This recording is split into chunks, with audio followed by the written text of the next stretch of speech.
আয়াত ৩ ওয়াহাযাল বালাদিল আমিন। শপথ এই নিরাপদ নগরীর। তাফসির। এই সূরায় কয়েকটি বস্তুর শপথ করা হয়েছে।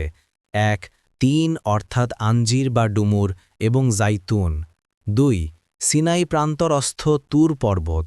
৩ নিরাপদ শহর তথা মক্কা মুকাররামা।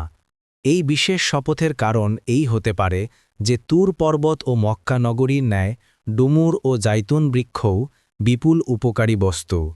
অথবা এটাও সম্ভবপর যে এখানে ৩ ও জাইতুন উল্লেখ করে সেই স্থানকে বোঝানো হয়েছে যেখানে এ বৃক্ষ প্রচুর পরিমাণে উৎপন্ন হয়, আর সেই স্থান হচ্ছে সিরিয়া ও ফিলিস্তিন অঞ্চল, যা অগণিত রাসূলগণের আবাসভূমি।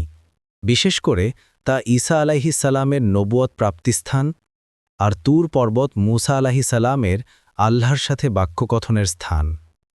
সিনিক অথবা সিনা তুর পর্বতের অবস্থানস্থলের নাম।